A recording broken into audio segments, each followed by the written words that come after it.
క్రీస్తు నీ కొరకు క్రీస్తు.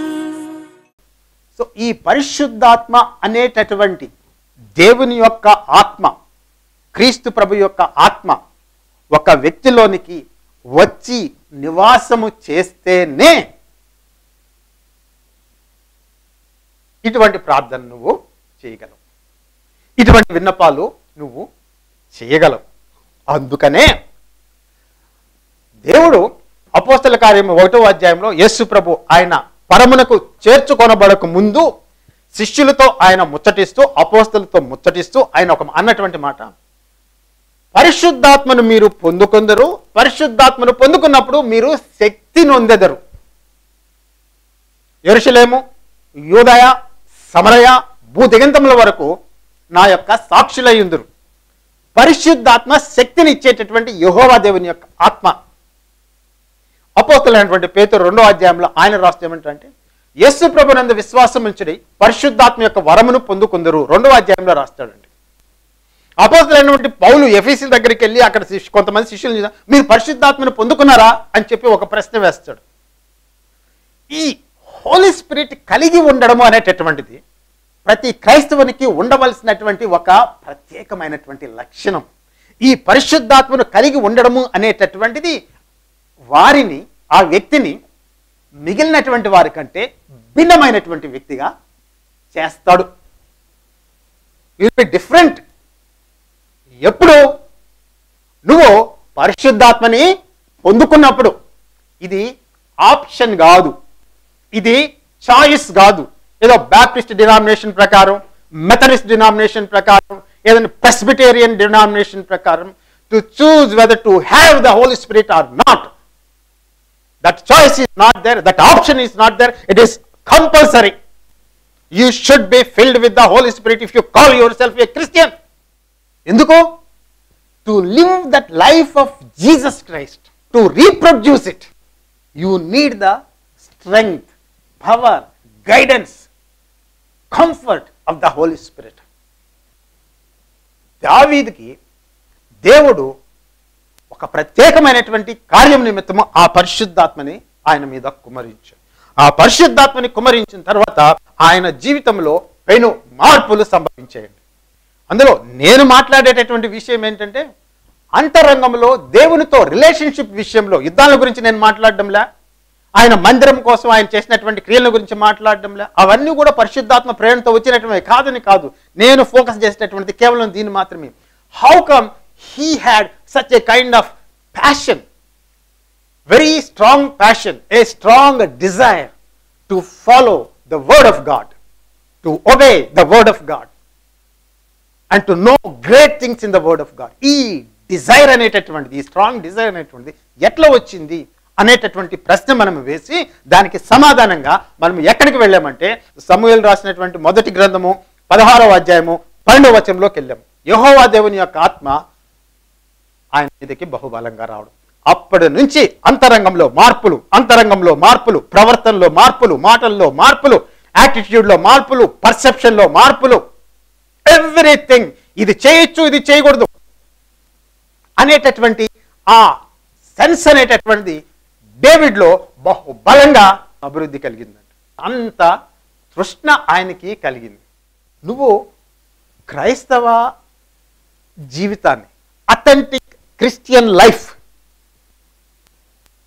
అంటే నీకెవరు ఒక సర్టిఫికెట్ ఇవ్వరు, this fellow is authentic Christian అని చెప్పి నీకెవరు సర్టిఫికెట్ ఇవ్వడు. మీ పాస్టర్ గారు కాదు, లేదంటే మీ బోర్డు కాదు, లేదంటే మీ ఎల్డర్స్ కాదు, లేదంటే మీ ఫ్యామిలీ మెంబర్స్ కాదు, ఎవడు నీకేం సర్టిఫికెట్ ఇవ్వడు. But you know that you are a child of God and you are trying to follow the word of God. ఈ అథెంటిక్ క్రిస్టియానిటీ అనేటటువంటి నీ హృదయంలో డెవలప్ కావాలంటే నీకు దేవుని యొక్క ఆత్మ నువ్వు కలిగి ఉండాలా. నువ్వు బీడీ చేస్తుండొచ్చు, నువ్వు బీటీహెచ్ చేస్తుండొచ్చు, ఎంటీహెచ్ చేస్తుండొచ్చు, ఎండి చేస్తుండొచ్చు, పెద్ద పిహెచ్డి డిగ్రీ ఉండొచ్చు, రెవరెండ్ అయి ఉండొచ్చు, రకరకాలుగా నువ్వు ఉండొచ్చు. కానీ దేవుని యొక్క ఆత్మ చేత నువ్వు నింపబడకపోతే, దేవుని యొక్క ఆత్మ నీలో పనిచేసి నీలో ప్రేరణ కలిగి చేయకపోతే, ఆ దేవుని యొక్క ఆత్మ బలీయంగా నీలో కదలకపోతే అది దేవునికి మెప్పును కలిగించేటటువంటి క్రైస్తవ జీవితము కాదు. హోలీ స్పిరిట్ లేకుండా క్రిస్టియన్ లైఫ్ జీవించడం అనేటటువంటి is a fake Christian life. Fake. If anybody does not have the spirit of Christ, he is none of his. వాడు క్రీస్తు వాడు కాదు. ఈ క్రీస్తు యొక్క ఆత్మ వాళ్ళు లేకపోతే వాడు క్రీస్తు వాడు కాదు. There is no connection between him and Christ. No matter what your qualification is. You may be doctor or reverend or anything else, but if you don't have the spirit of Christ, you are none of his. పాత నిబంధన గ్రంథంలో ఎందుకు ఈ దావీదు ఇంత భిన్నంగా కనిపిస్తాడండి? ఈ మధుర గాయకుడు, ఈ సంగీత విద్వాంసుడు, ఈ ఆరాధించేటటువంటి దావీదు, యుద్ధములు చేసేటటువంటి దావీదు, కష్టాలు పడినటువంటి దావీదు, శ్రమలు పడినటువంటి దావీదు, కళ్ళ నీళ్లతో తన యొక్క పడకను తడిపివేసి బాధల్లో శ్రమల్లో దావీదు. ఇటువంటి లైఫ్ అండి. భిన్నంగా కనిపిస్తాడు. ఆ భిన్నత్వాన్ని తీసుకొని వచ్చినటువంటి వ్యక్తి ఎవరు అంటే దేవుని యొక్క పరిశుద్ధ. నీ ప్రార్థనలో నువ్వు అడిగేటటువంటి విషయాల్లో దావీదు అడిగినటువంటి అంశాలు నీ ప్రార్థనలో ఉన్నాయా? ఆయన వాక్యము, ఆ వాక్యంలో అద్భుతమైనటువంటి విషయాలు బయలుపరచమని, నా హృదయాన్ని వంచుదేవా అనేటటువంటి ప్రార్థన, నాకు బోధించుదేవా అనేటటువంటి ప్రార్థన, నాకు తెలియపరచుదేవా నాకు తెలియదు అనేటటువంటి హ్యూమిలిటీ ఉందని. మోషే దేవుణ్ణి చాలా సమీపంగా చూసినటువంటి వ్యక్తి, దేవుని స్వరాన్ని విన్నటువంటి వ్యక్తి, సీనాయి పర్వతం మీద ఆయన మహిమను చూసినటువంటి వ్యక్తి, అద్భుత కార్యాలు ఆశ్చర్య కార్యాలు కళ్ళతో చూసినటువంటి వ్యక్తి, ఐగుప్తు దేశంలో దేవుడు చేసినటువంటి అద్భుతాలు చూసినటువంటి వ్యక్తి, ఆకాశంలో భూమి మీద నీళ్ల మీద ఎర్ర సముద్రం పాయలుగా చీలడం చూసినటువంటి వ్యక్తి, బండలో నుంచి నీళ్లు దేవుడు ప్రవహింపజేయడం చూసినటువంటి వ్యక్తి. అయితే ఈ మోషే దేవుడితో మాట్లాడేటప్పుడు నిర్గమకాండం 33లో ఒక దగ్గర ఏమంటాడంటే, నేను నీ యొక్క కృపను పొందు నిమిత్తము, నీ దీవెనలో పొందు నిమిత్తము నీ మార్గములను నాకు బోధించుము. మోషే ప్రార్థన దావీదు చేశాడు కదండి. నీ మార్గంలో నాకు బోధించుము, నీ ఆజ్ఞలను నాకు బోధించుము, వాటిలో ఉండేటువంటి అద్భుతమైన విషయాలు నాకు తెలియపరచు చేశాడు. మోషే కొన్ని వందల సంవత్సరాల క్రితం దావీదు చేసినటువంటి ప్రార్థన ఆయన కూడా చేశాడు. ఆయన ఏమన్నాడంటే, ఇన్ని అద్భుతాలు చూసిన తర్వాత దేవుడి సన్నిధికి వచ్చి ఆయన మాట్లాడినటువంటి మాట ఏమిటి అంటే, ఒకసారి చదివి వినిపిస్తాడు. నిర్గమకాండము 33వ అధ్యాయము 12వ వచనం నుంచి అండి. మోషే యెహోవాతో ఇట్లా నిన్ను చూడుము, ఈ ప్రజలను తోడుకొని పొమ్మని నీవు నాతో చెప్పుచున్నావు గాని నాతో ఎవరిని పంపెదవో అది నాకు తెలుపలేదు. నేను నీ పేరును బట్టి నిన్ను ఎరిగియున్నాననియు నా కటాక్షము నీకు కలిగినదనియు చెప్పితివి కదా.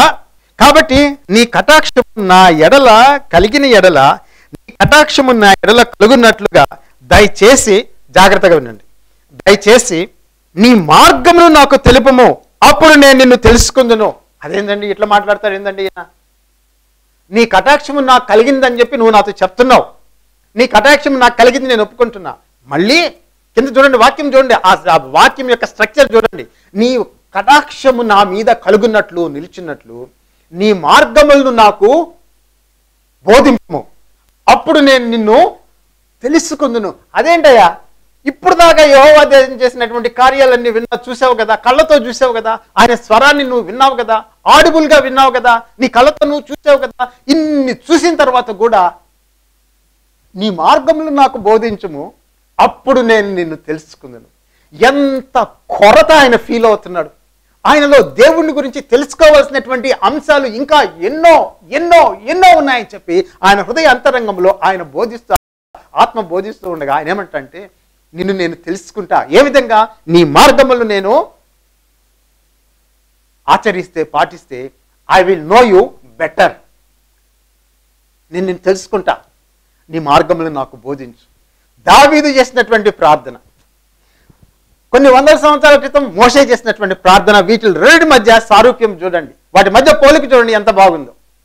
సో ఈ దైవ జనులు ఈ ఈ విశ్వాసులు దేవుడి యొక్క కృపను అనుభవించిన తర్వాత, ఆ పరిశుద్ధాత్మని అనుభవించిన తర్వాత, ఆ పరిశుద్ధాత్మ యొక్క కృపను, ఆయన యొక్క శక్తిని అనుభవించిన తర్వాత వాళ్ళకి కలిగినటువంటి భావం ఏంటి అంటే, మాకు తెలిసినటువంటిది చాలా తక్కువ, నిన్ను గురించినటువంటి తెలిసినటువంటిది మాకు చాలా తక్కువ, నిన్ను అనుసరించడంలో మా ప్రవర్తనలో కొరత ఉంది, లోపం ఉంది, అనుకున్న రీతిగా మేము చేయలేకపోతున్నాము, కాబట్టి నీ మార్గముల్ని మాకు బోధించి వాటి ప్రకారమున నడుచుకున్నట్లు చేయము, అప్పుడు నేను నిన్ను తెలుసుకుంటాను మోషే అంటే. దావీదేమంటాడంటే, నీ వాక్యంలో ఆశ్చర్యకరమైనటువంటి విషయములు నాకు బోధించుము అని చెప్పి ఆయన ప్రార్థన చేస్తాడు. That is why David is different from the rest of the crowd. He stands out, he special. మనం పికప్ చేయమంటే అన్ని ఒక గుంపులో ఒకే రకం దాంట్లో ఒకటి భిన్నంగా ఉంటే మనం పికప్ చేయమంటే చేస్తాం కదా, అట్లాగే దావీదు జీవితం కూడా, అలాగే మోషే జీవితం కూడా. పరిశుద్ధాత్మ లేకుండా నువ్వు క్రైస్తవుడి కాలేవు, పరిశుద్ధాత్మ లేకుండా క్రైస్తవ జీవితాన్ని నువ్వు జీవించలేవు. ఇది మనము ఎక్కడి నుంచి నేర్చుకున్నాం? పాత నిబంధన గ్రంథంలో నుంచి మనము నేర్చుకున్నాం. అభిషేకము వచ్చింది, అభిషేకించబడ్డాడు, పరిశుద్ధాత్మ నివాసం చేయడం ప్రారంభించాడు. పాత నిబంధన దావీదు జీవితము. మనము ఇక్కడ నుంచి నూతన నిబంధన గ్రంథానికి వస్తాం. దేవుడు ఎంత కృప కలిగినటువంటి వాడు, ఆయన మంచితనము వివరింప శక్యముగానటువంటిది, ఆయన ప్రేమ మహోన్నతమైనటువంటిది, ఆయన యొక్క ప్రేమ దాని యొక్క పొడవును, దాని యొక్క లోతును, దాని యొక్క వెడల్పును, దాని యొక్క ఎత్తును మనకు గ్రహించడం సాధ్యం కాదు.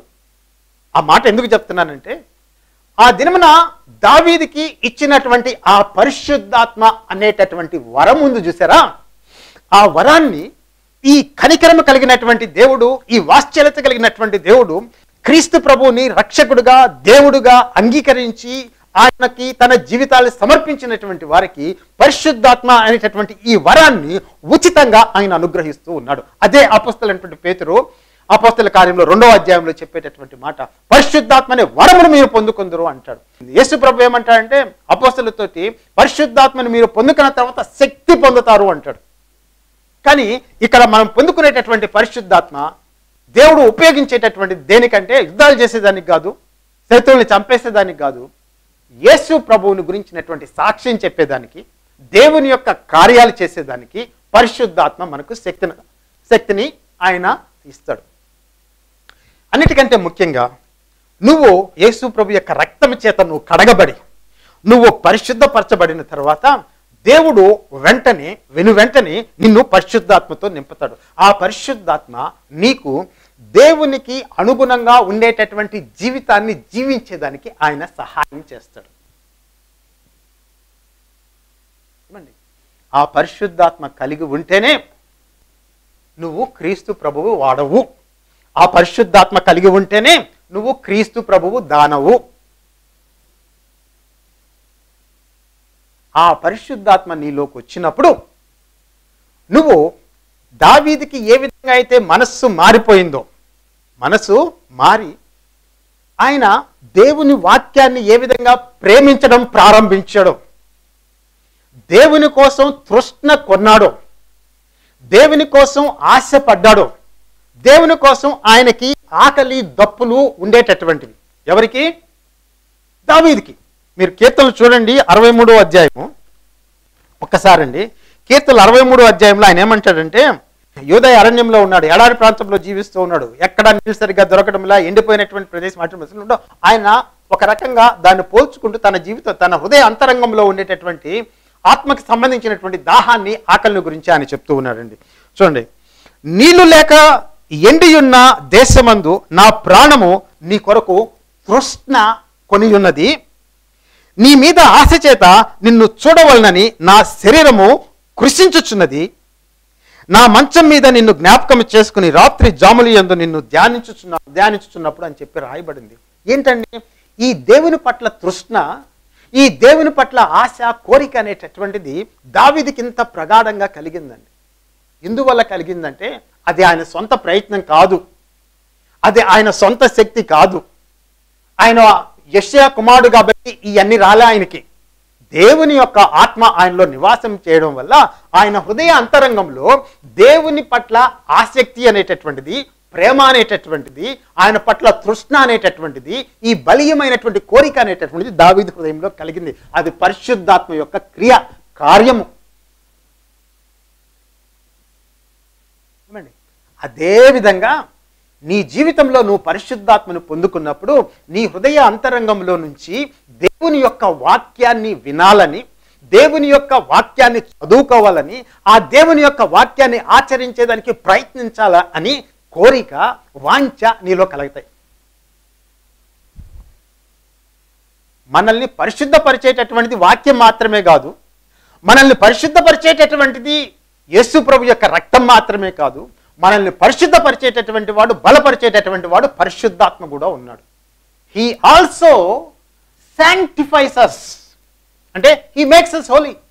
ఈ ప్రాసెస్లో దేవుడు నీకు ఇచ్చేటటువంటి ఒక కోరిక నీ హృదయంలో ఆయన పుట్టిస్తాడు. ఆ పుట్టించినటువంటి కోరిక ఏమిటంటే, ఇప్పుడు కీర్తనల 118లో దావీదు ఆశపడ్డాడు కదా, దేవుని వాక్యం కోసం ఆశపడ్డాడు కదా, దేవుని వాక్యం కోసం తృష్ణ కొన్నాడు కదా. అదేవిధంగా నువ్వు తిరిగి జన్మించిన అనుభవంలోకి వచ్చినప్పుడు, పరిశుద్ధాత్మను నువ్వు పొందుకున్నప్పుడు నీ హృదయ అంతరంగంలో నుంచి దేవుని వాక్యము చదవాలి, దేవుని వాక్యం వినాలి, దేవుని వాక్యము నేర్చుకోవాలి అనేటటువంటి తృష్ణ, ఆశ, కోరిక అనేటటువంటిది నీ హృదయంలో నుంచి పుట్టుకొని వస్తుంది. అందుకు నీలో ఈ మార్పు అనేటటువంటిది కలుగుతుంది. ఆ ఆత్మ లేనటువంటి వాళ్ళలో ఈ కోరిక ఉండదు, ఈ ఆత్మ లేనటువంటి, పరిశుద్ధాత్మ లేనటువంటి వాళ్ళలో ఈ వాంఛ ఉండదు. నువ్వేమో అక్కడ చర్చికి వెళ్ళి దేవుని వాక్యం వినాలి అనేటటువంటి ఆశతో నువ్వు వెళ్ళిపోతావు చర్చికి. రక్షణ లేనటువంటి వారు, దేవుని ఆత్మ లేనటువంటి వారు, యేసు ప్రభులో లేనటువంటి వాళ్ళకి అంత పెద్ద ఆసక్తి ఉండదు. ఒకవేళ పోతే అమ్మ నాన్న చెప్పారు కాబట్టి, ఆబ్లిగేషన్ కాబట్టి,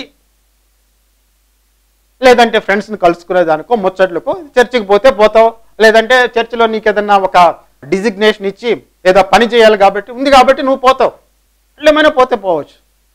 కానీ దేవుని యొక్క వాక్యం కోసం ఆశతోటి, దాహంతో పోవడం అనేటటువంటి పరిశుద్ధాత్మ చేసేటటువంటి పని అండి. ఇంకొక మాటలో చెప్పాలంటే అండి, ఈ దేవుని వాక్యం పట్ల దాహము అనేటటువంటిది, ఈ దేవుని వాక్యం పట్ల ఆకలి అనేటటువంటిది పరిశుద్ధాత్మ నీ హృదయంలో కలుగజేస్తాడు. అంటే నీకు దేవుని కోసం, లేదంటే దేవుని వాక్యం కోసం ఆకలి కలుగుతుంది, నీకు దాహం కలుగుతుంది, దాన్ని నువ్వు తీర్చుకోవాలా, దానికోసం నువ్వు వాక్యం దగ్గరికి పోతావు, చర్చి దగ్గరికి పోతావు. అయితే చాలా సందర్భాల్లో జరిగేటటువంటిది ఏంటి అంటే, చర్చిలోకి నువ్వు పోతావు, వాక్యం వినాలా ఆశ ఉంటుంది, కోరిక ఉంటుంది, నేర్చుకోవాలా, తెలుసుకోవాలా, దేవుని గురించి విషయాలు తెలుసుకుంటే కోరిక నీ హృదయంలో బలంగా రగులుతుంటుంది.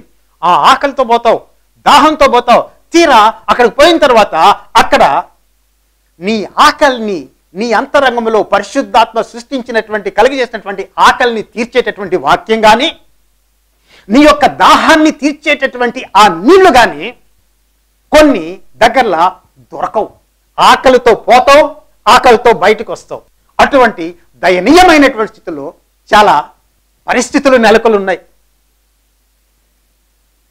నువ్వు ఆకలితో పోతావు వినాలని, ఏమీ దొరకదు.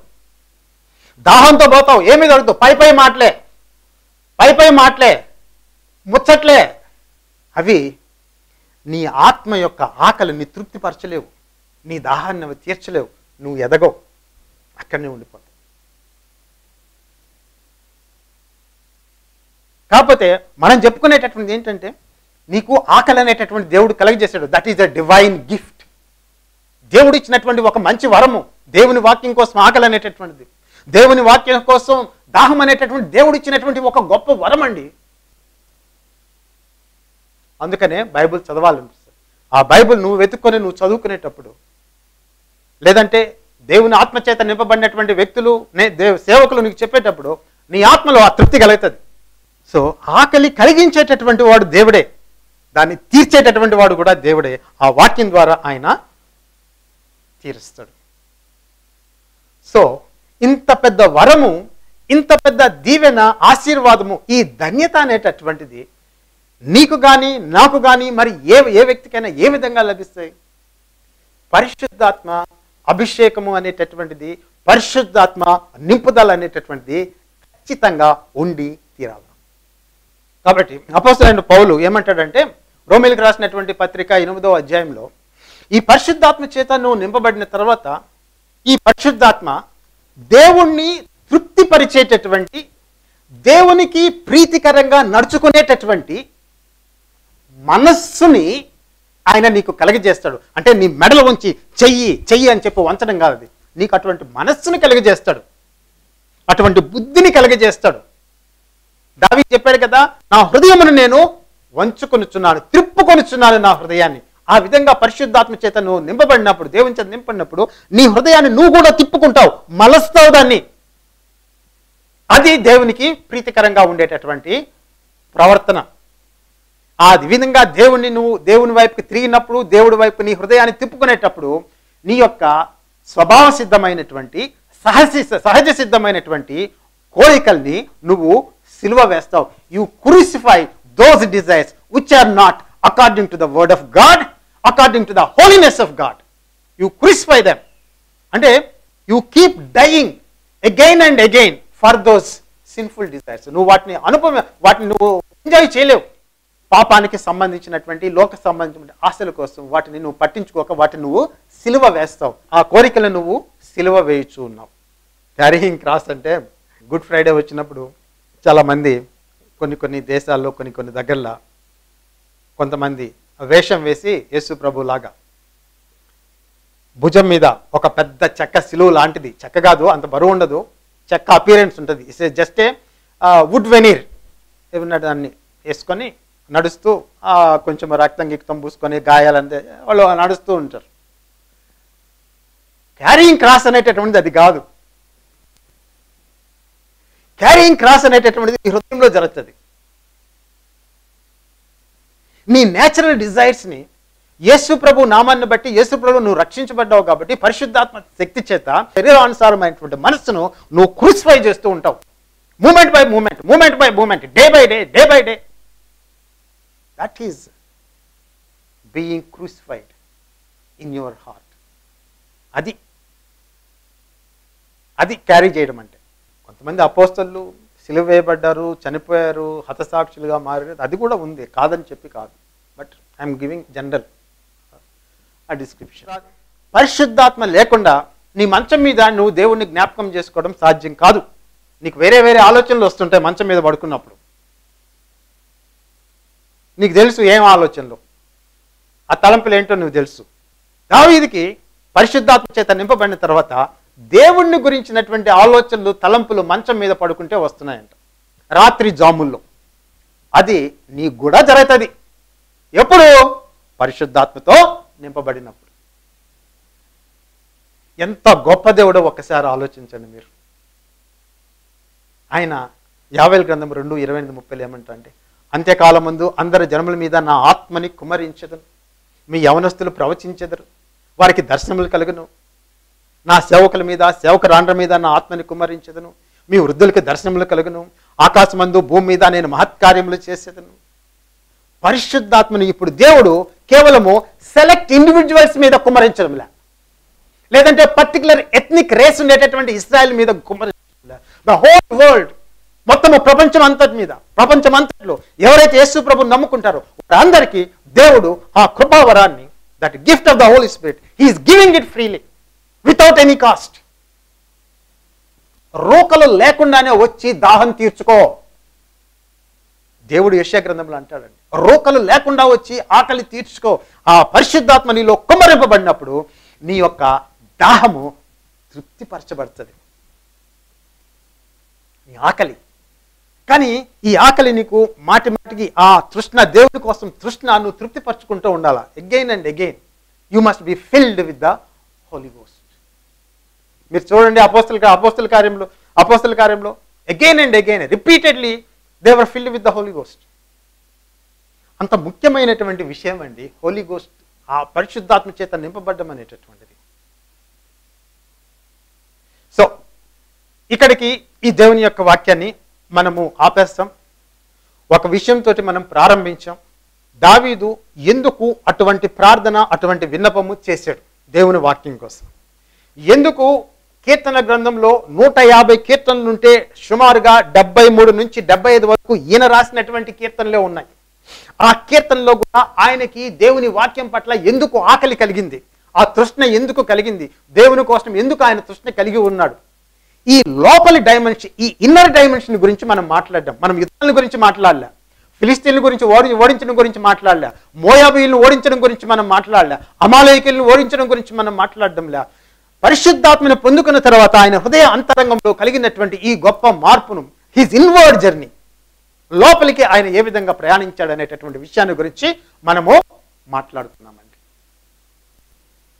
సో నెక్స్ట్ మెసేజ్లో మనము ఈ పరిశుద్ధాత్మ చేత నింపబడిన తర్వాత దావీదులో ఇంకా పెను మార్పులు ఉన్నాయండి. ఆ విషయాల గురించి మనము మాట్లాడుకుంటాం. ఈ దినానికి ఇక్కడ మనము ముగిస్తాం. ఒక చిన్న ప్రార్థనతో ముగిస్తాం. పరమ తండ్రి యెహోవా దేవా, యేసు ప్రభును మాకు అనుగ్రహించినటువంటి మా గొప్ప ప్రియ పరలోకపు తండ్రి, యేసు ప్రభును మాకు అనుగ్రహించి ఆయన శిలువను మనకు అప్పగించినటువంటి మా ప్రియ పరలోకపు తండ్రి, నీ మహోన్నతమైనటువంటి ప్రేమ కొరకు నీకు కృతజ్ఞతలు.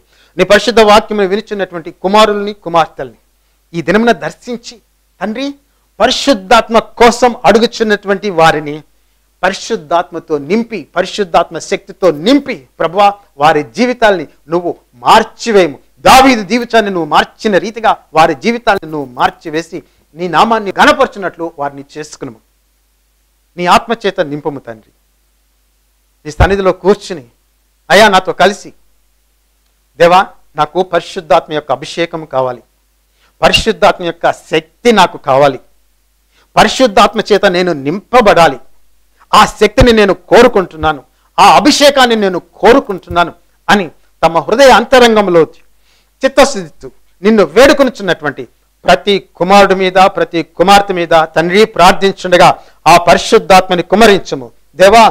అగ్నితోనే ఆ పరిశుద్ధాత్మ వారి మీదకి దిగు వచ్చినట్లును ఆ అగ్ని అభిషేకము కూడా వారి ఇళ్లలో, వారి కూర్చున్న చోట వారికి దయచేయమని యేసు ప్రభు నామంలో తండ్రి నిన్ను బ్రతిమలాడుకొనుచున్నాను. వారి ద్వారా, వారి జీవితాల ద్వారా అనేకమైనటువంటి అద్భుతములు, ఆశ్చర్య కార్యములు, గొప్ప గొప్ప కార్యములు వారి ద్వారా చేయుటకు, యేసు ప్రభు నామము వారి ద్వారా ఘనపరచబట్టుకు, మహిమపరచబట్టుకు, హెచ్చింపబట్టుకు, నీ వాక్యము ప్రబలమై వ్యాపించుటకు ఈ కృప అడుగుచున్నటువంటి నీ బిడ్డలకు దయచేయమని యేసు నామంలో అడుగుచున్నాను తండ్రి. ఆమెన్.